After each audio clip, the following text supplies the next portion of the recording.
Welcome to LHS Live. You found the right place. Let's get it going.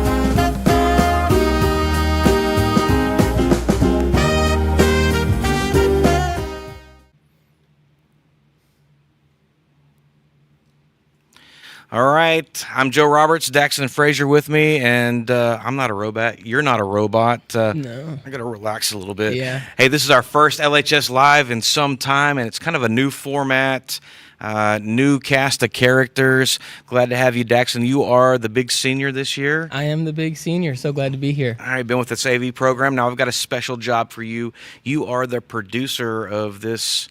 I don't know if I'm prepared to say amazing thing that we're doing here, but pretty good thing. And every time that we have a show on Wednesday at 10:20, you're going to give us some information. What's your information? This week we have the LHS class officer election campaign going on. So don't forget to vote for your fellow students in their position as class officers. That's relatively it. All right, that was not very. I didn't even have time to take a sip of this coffee right here. Okay, all right, Daxton. No one cares about me. They don't care about you. They care about this special guest. Yeah. So I'm going to make way for our special guest, who's actually kind of being the personal secretary right now, answering the phone. Hey, you know, I probably should have put that phone on silent before we started. Right after. I telling think my everybody else. technical director will probably yell at me just a little bit. Yeah, she's giving me the stink eye right now. All right, so let's make way for Coach Kedrick Harrison. Yay! All right, Coach. Let's see if we can get you situated here. No doubt, man. All right, and I'm going to good? do a quick heat check. I got one of my audio engineers back there. Nisi, are we good? Thumbs up. Perfect. Coach Harrison, welcome. Glad that you're here. I've got my Johnny Carson cards. I'm going to pull them out of this old Pearl Snap pocket right here. Sounds good. And while I'm doing that, I want to give a big thanks to our AV crew that did not get listed on our opening credits. We've got Alexis Churton, who's on my personal camera. So if it looks terrible, I blame her.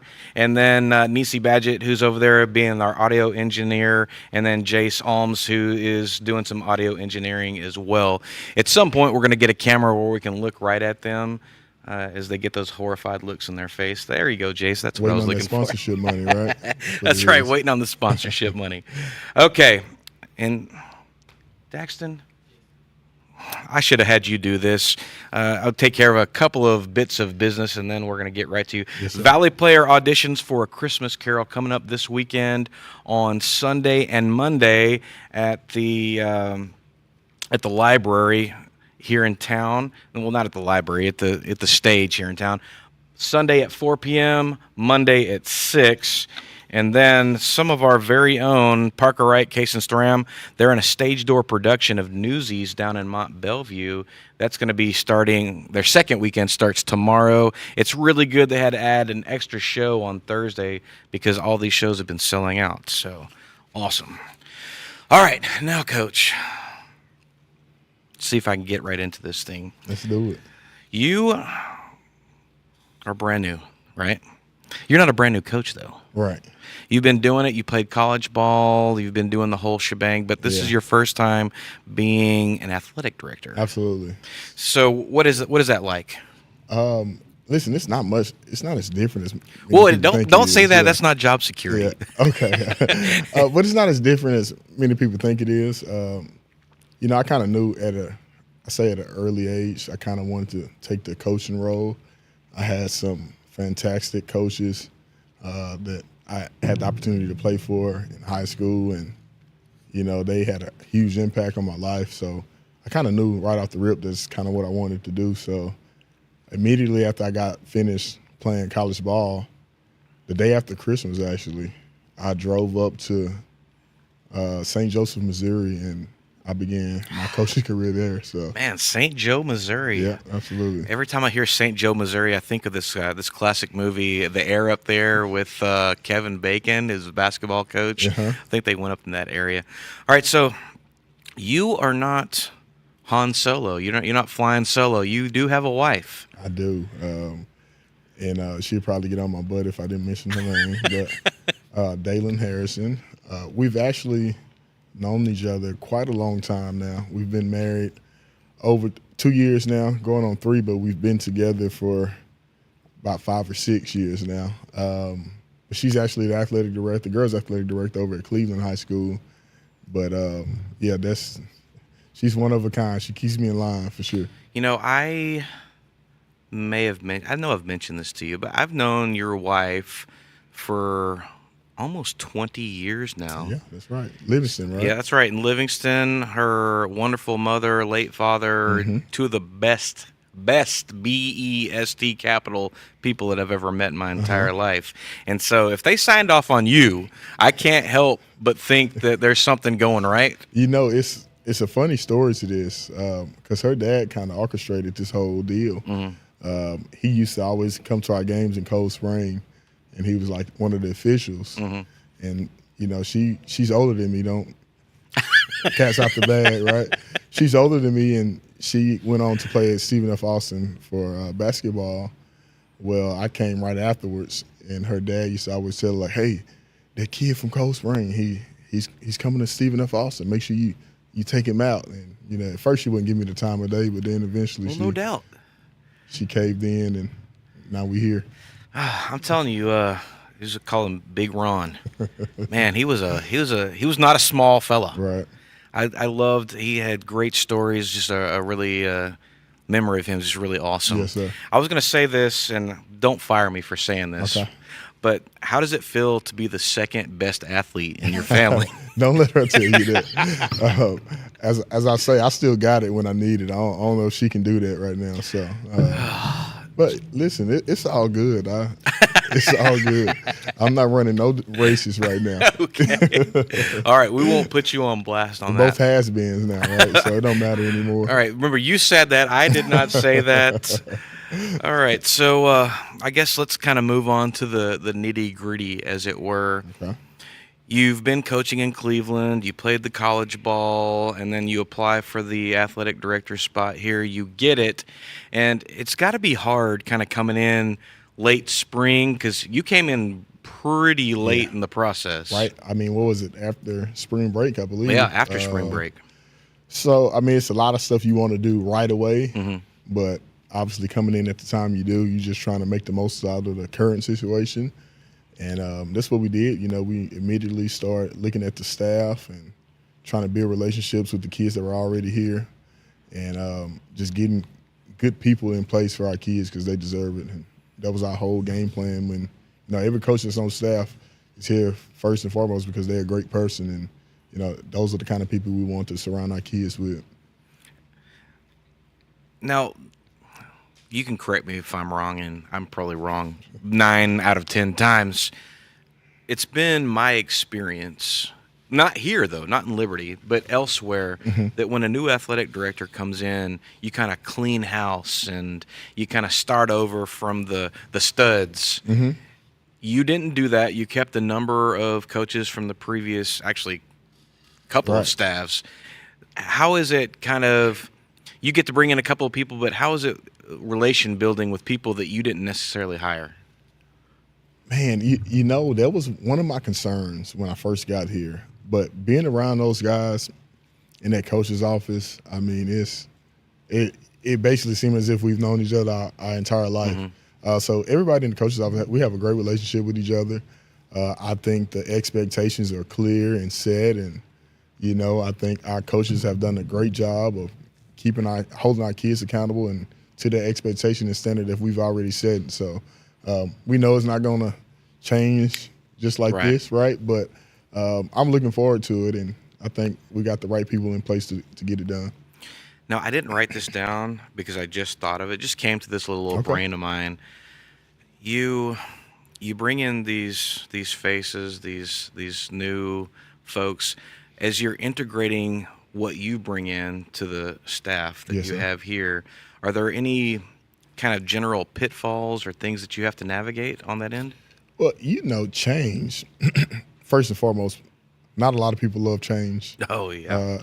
even adults. Right. And so, I mean, with that, it comes some, I wouldn't even say hiccups, but, just navigating how we want things done, knowing that it's going to be a little different. And that's just a part of that process, And so I don't see it as hindering or a hiccup or anything. It's just something we got to move on from because change is going to happen whether we want it to or not. All right, now this is the question that I kind of dreaded asking you, Coach. Remember, I told you before we came on air, I told you I'm not Mike Wallace. This isn't Right. 60 Minutes. I'm not going to ask the hard-hitting questions, but this question is going to make me seem kind of old. Okay. So my shoulders kind of slump forward. I got you. Coach, you are the first athletic director that I've ever worked for in 20 some odd years of coaching. That I am old enough to be your dad now. And so you have a great mix of experience and that overeager youth on the staff that you have to have. Right. How is it navigating coaches that have kind of been there, done that, got the T-shirt, especially if you didn't even hire them? It's not hard. Okay. It's not hard. When I go back to when I first got into coaching, I'm coaching college athletes, and most of the guys I'm coaching are older than me. And man, it wasn't as hard as people once again make it out to be. Like I say, if everybody's pulling the same rope together, this is easy. This part is easy, So it's when people start pulling rope different ways is when it can get hard, and we haven't had any of that so far. So, and I don't foresee us having anything like that. So it's easy, man. We just building relationships not only with the kids, but our coaches and our coaches' wives, and that's a part of the process, right? Well, I'm ready to run through a brick wall for you right now. Let's go. So I love it. I think we're going to have to hire you to narrate some of our audiobooks.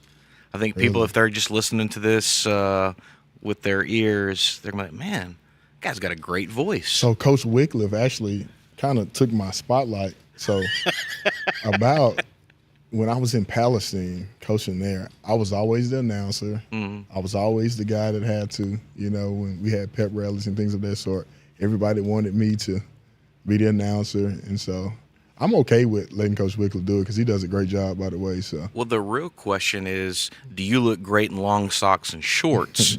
Because that's where he No has doubt. the edge on a lot of people. No doubt. It's the long socks and shorts. No doubt. And he's just willing to throw it all out there, sure. too. I love that about him. All right, Coach, I guess probably one of the things that if I were just Joe Q public out and about that people want to know is as you come in here, what's your philosophy? And I don't mean just about football, but I mean your philosophy as the athletic director. So I think from an athletic perspective, one of our missions, I guess, for our athletes, for our student athletes, is we want to grow young men and women of integrity who have a relentless pursuit of excellence and to go on in this world and be great citizens, great husbands, great wives, great fathers, things of that sort. So that's why we're here. Of course, we get judged by how many ball games we win. Right. That's a part of the territory. But if we get judged by how many ball games we win, and we're not doing the part I mentioned previously, we doing ourselves and the kids a disservice. So we want to raise and cultivate great human beings, and the winning will take care of itself. Gosh, I think we're going to be able to put some of that on a T-shirt and sell that. That could be a great fundraiser. That's the plan. Okay. All right, Coach. Now let's talk about some of those new faces that you've brought. You brought the defensive coordinator Yes, with sir. you. Coach Andy Garza. And you brought also Coach Moore, who's the defensive line He's coach. one of our defensive line coaches. Okay. And I'm trying to. There's Got one or Tremaine two. Johnson, who's Right. our other defensive line coach. We got a familiar face, Coach Hessler. Oh, right. Who comes over with us. Let's see. I think I'm missing some people. KJ, did you bring him with you? Coach KJ Johnson, Yeah. who's doing a fantastic job already with our girl athletes and coaching basketball. So, but just those guys, once again, those guys that we decided to bring on with us, man, kind of share the same vision that we share. And like I say, I think they're great people. Coach Andy Garza, who's been the head coach before, is here to not only help me, but, you know, to get the defense right, and he's done a fantastic job so far. Coach Moore and Coach Johnson are both our defensive line coaches, but, man, they just bring so much energy to that side of the ball, especially with that group, and I think they do a great job of working off each other. And, you know, Coach Hess, right? Familiar name. Oh, yeah, I love him. But Coach Hess, you know, calm, cool, collected, never too high, never too low. And it's great to have guys like that around, man. So Yeah, I don't think I've ever – no, that's not true. I've seen him get mad once, but it's rare. He Right, does stay absolutely. pretty even-keeled. Absolutely, he's an even-keeled guy. All right, so let's talk. And I'm going to be honest with you, Coach. You know, you grew up in a small town. This is Absolutely. a small town. When you're not winning, the voices from the gallery become louder. No doubt. When you're winning, they're still loud, but they're a little less abrasive. Right. So it's run the ball, pass the ball, and then if one's not working, why aren't you doing the other thing? Absolutely. And I don't want to give anything away. Your vision is your vision, but let's talk offensive and Okay. focusing more on your football responsibilities. So offensively, first of all, great group of coaches over there on that side of the ball.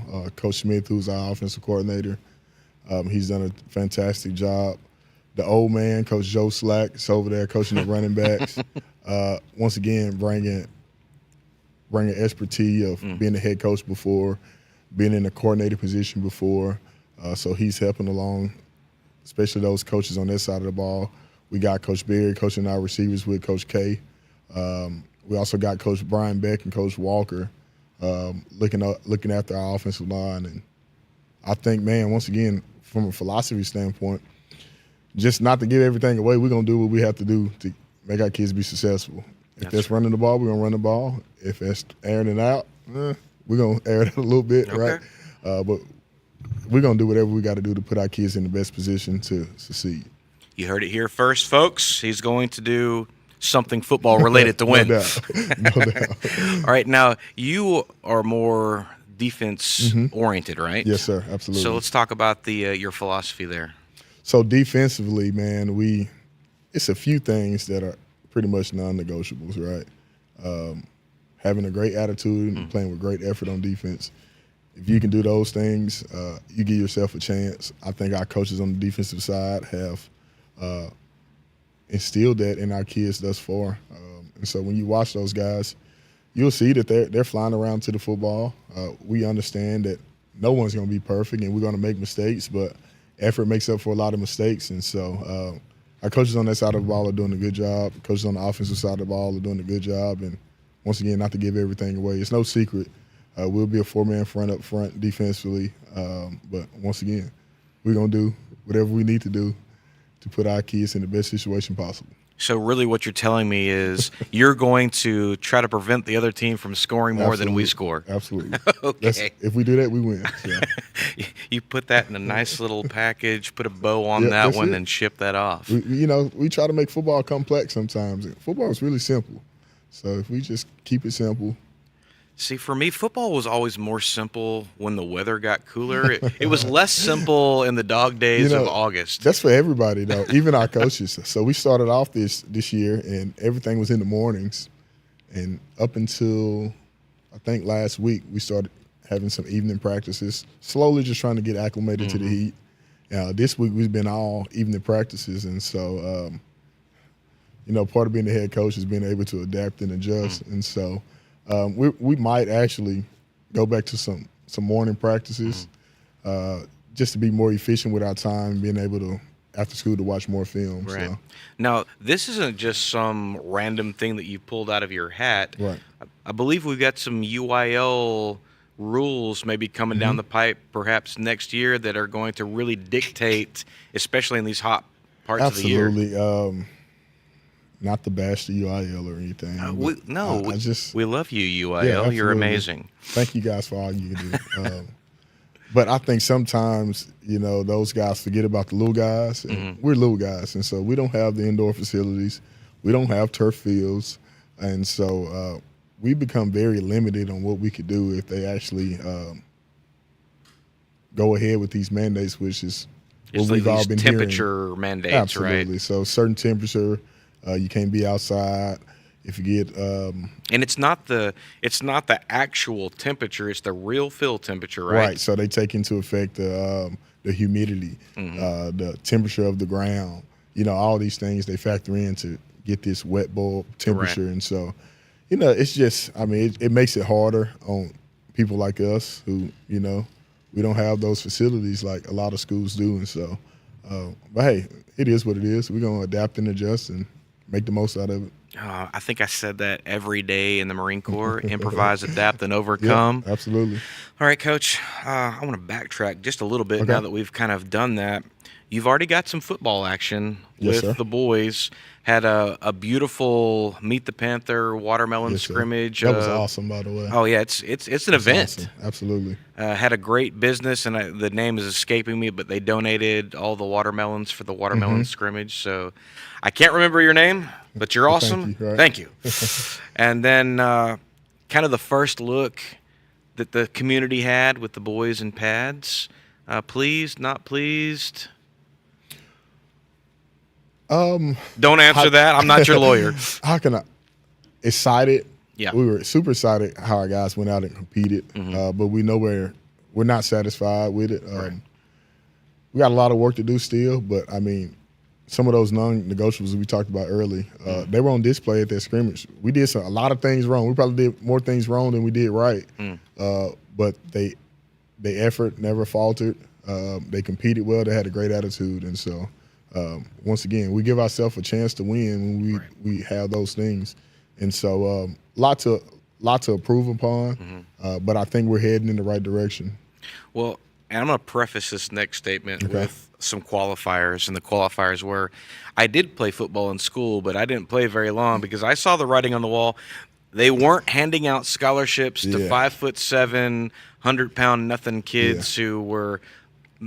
I wasn't slow, but I wasn't some kind of speedster. No doubt. So I saw the writing on the wall early, and I switched my gears.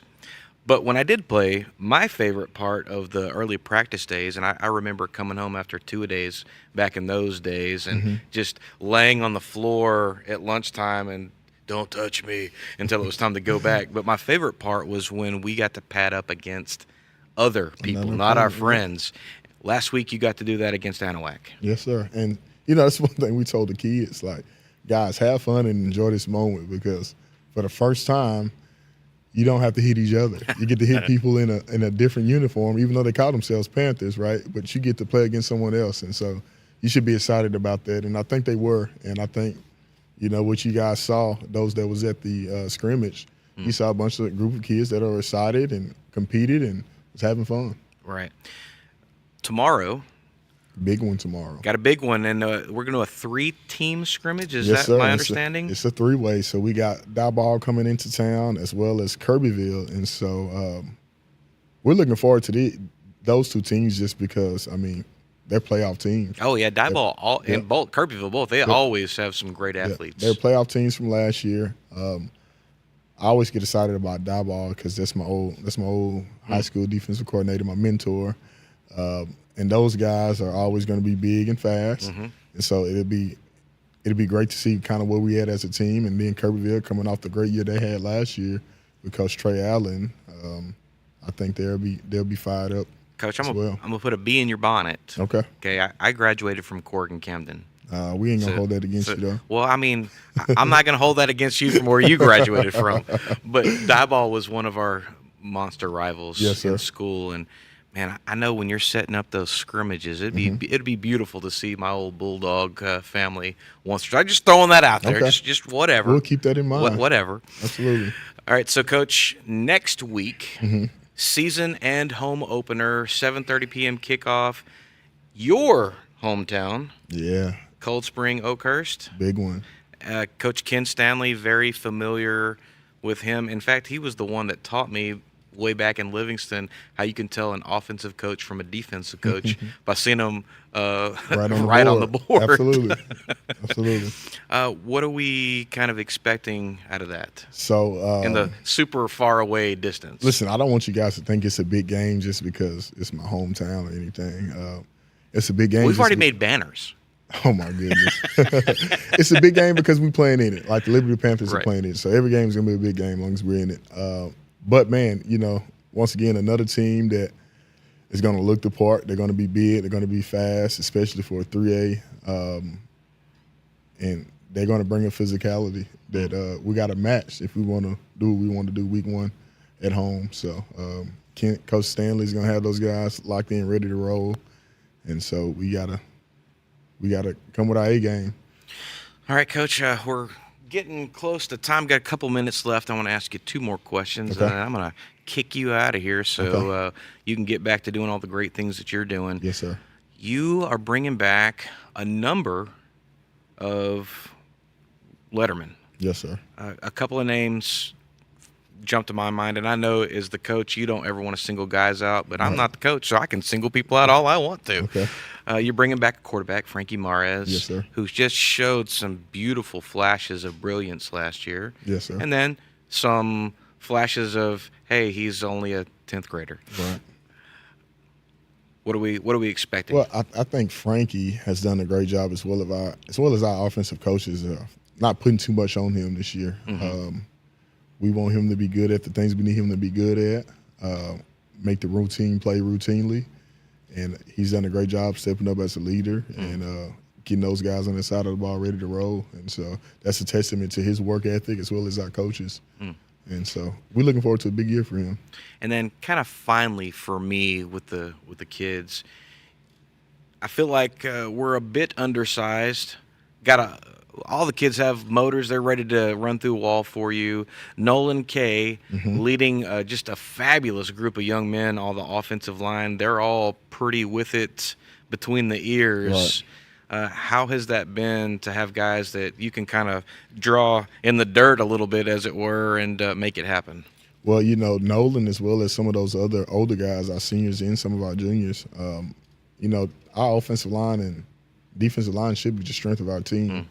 And I think they have the most returners, and they bring back a wealth of experience already. And so we're going to rely on those guys. We'll go as far as our O-line and our D-line allow us to offensively and defensively. So it's no pressure, but it's pressure, right? And so we're looking forward to that. And guys like Nolan Kay has done a great job of it. Seth Kirkland, Jay Sean, those guys are doing a great job of it. So we know it's going to be on them. It's going to be on their backs, and we're going to go as long as they allow us to. I love that. All right, Coach, last thing, if you had one message for someone that's sitting at home and they needed some sort of life lesson, cue the dramatic music, and I'm going to have you look at this camera right over here. Life lesson, huh? Life lesson right there. Man, just don't take anything for granted and to just live in the moment. Because we never know, when those things we taken for granted are going to be gone. So just live in the moment, give everything you have every day, and that's it, man. That's it. That's a big thing. All right, Coach, you're going to stay here, and I'm going to kick myself out. I'm going to turn this back over to Daxton, and he's going to take us out of here. Sounds good. I appreciate you, Coach. Thank you for being here.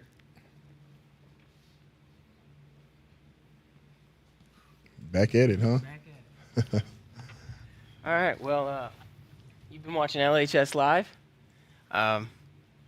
Next week, make sure to tune in live at the same time as today for our special guest, Principal Karen Slack.